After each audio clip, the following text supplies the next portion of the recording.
Hello বন্ধুরা, একটা গুরুত্বপূর্ণ আপডেট নিয়ে হাজির হয়ে গেছি। সকল পার্শ্ব শিক্ষক, অস্থায়ী চুক্তিভিত্তিক শিক্ষক থেকে শুরু করে প্রত্যেকের উদ্দেশ্যে একটা গুরুত্বপূর্ণ ইনফরমেশন নিয়ে আজকে হাজির হয়ে গেছি।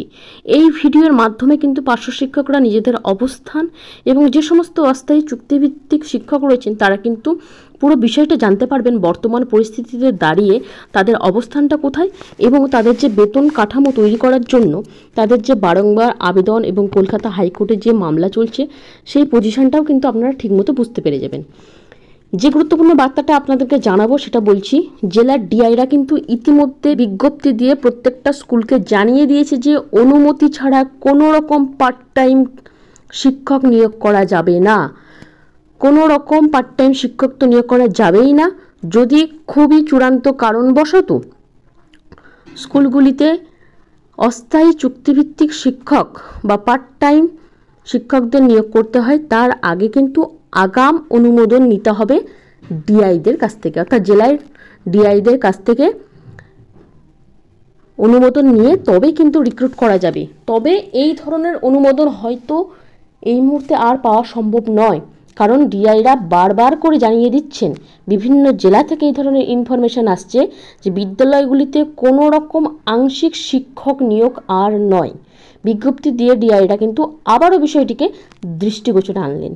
মাঝে মধ্যেই বিভিন্ন স্কুলের জন্য বিজ্ঞাপন দিয়ে জানানো হয় যে এই সাবজেক্টের জন্য স্কুলের ভ্যাকান্সি রয়েছে, টিচার দরকার, মাসিক 1000 থেকে 2000 টাকার বিনিময়ে সেই সাবজেক্টের জন্য যে বিজ্ঞাপন দেওয়া হয় যে এই বিষয়ে স্নাতক বা স্নাতকোত্তর ডিগ্রি এবং বিএড থাকা আবশ্যক, এবং এই ক্রাইটেরিয়া নিয়ে যখনই বিজ্ঞাপন দেওয়া হয় সেই রকম কিন্তু শিক্ষকও তারা পেয়ে যায় এবং স্কুলগুলিতে সেগুলো নিয়োগ করা হয় এবং সেটা অস্থায়ী হিসাবেই করা হয়। এই বিষয়টা যেহেতু কাম্য নয়, কারণ এতে বঞ্চিত বেকার যুবকদের যেমন বঞ্চনা, তেমন স্থায়ীকরণের জন্য দাবি তুলতে পারে এই সমস্ত শিক্ষকরা, এবং সরকারের কাছে এই ধরনের দাবি তুললে সরকার তখন বিপাকে পড়তে পারে। এই কয়েকটা পয়েন্ট মাথায় রেখে ডিআইরা কিন্তু আবারও বিভিন্ন জেলাতে কিন্তু বিজ্ঞপ্তি দিয়েছেন, যেখানে বলা হয়েছে যে আর কোনো পার্ট টাইম শিক্ষক নিয়োগ নয়, যদি নিয়োগ করতে হয় তাহলে কিন্তু আগাম অনুমোদন নিতে হবে।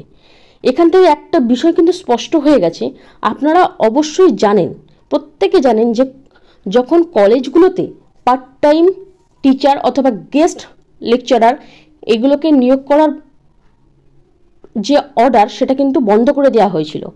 তারপর কিন্তু কলেজে যে সমস্ত চুক্তিভিত্তিক গেস্ট টিচার ছিলেন বা পার্ট টাইম টিচার ছিলেন প্রত্যেকে পার্মানেন্ট করা হয়, তাদের একটা বেতন কাঠামো স্ট্রাকচার বেঁধে দেওয়া হয়। একদল নেট কোয়ালিফাইড, কেউ নেট আর একদল নেট কোয়ালিফাইড নয়। এই ধরনের বৈষম্যকে দূর করতে তারা দু রকমের স্যালারি স্ট্রাকচার করেছিল এবং তাদের এক্সপিরিয়েন্সের ভিত্তিতে কিন্তু তাদেরকে পার্মানেন্ট করে দিয়েছে।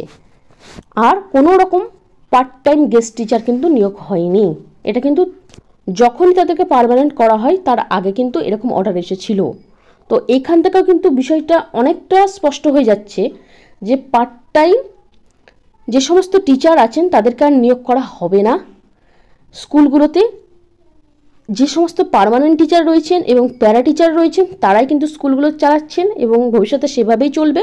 এবং প্যারা টিচারদের যে দাবি দাওয়াগুলো আছে সরকারের কাছে সেইগুলো কিন্তু তাদের একটা চিন্তার বিষয় হয়ে উঠেছে, যাদেরকে পার্মানেন্ট করা হবে সেই অবস্থায় কিন্তু কোনো রকম পার্ট টাইম টিচার কিন্তু আর নিয়োগ করা হবে না। এটা কিন্তু কলেজে হয়েছে। সেইটার সাথে তুলনা করে যদি বলতে পারি আপনাদেরকে, হয়তো সেই ধরনেরই কিছু আভাস হয়তো পাওয়া যাচ্ছে। দেখা যাক কলেজের মতোই এরকম কোনো চিন্তাভাবনা সরকারের রয়েছে কিনা, যেখান থেকে পার্ট টাইম টিচারগুলোকে যদি তাদের আবার পার্মানেন্ট করতে হয় তাহলে কিন্তু সরকার বিপাকে পড়বে। তাই হয়তো এই আগাম বার্তা যে কোনো রকম এই ধরনের অস্থায়ী চুক্তিভিত্তিক শিক্ষককে কিন্তু নিয়োগ করা যাবে না, তাহলে কিন্তু পরবর্তীতে তারা দাবি তুলবে তাদেরকে যেন স্থায়ীকরণ করা হয়। এটা একটা গুরুত্বপূর্ণ ইনফরমেশন আপনাদের জন্য। পরবর্তী ভিডিওতে এই ধরনের আপডেট নিয়ে আসবো। আজকে এই ইনফরমেশনটাই ছিল, আপনাদের সাথে শেয়ার করে দিলাম। পরবর্তী ভিডিওতে এরকম ইনফরমেশন অবশ্যই পাবেন। আমাদের চ্যানেলে যারা নতুন অবশ্যই চ্যানেলটিকে সাবস্ক্রাইব করে রেখে দিন।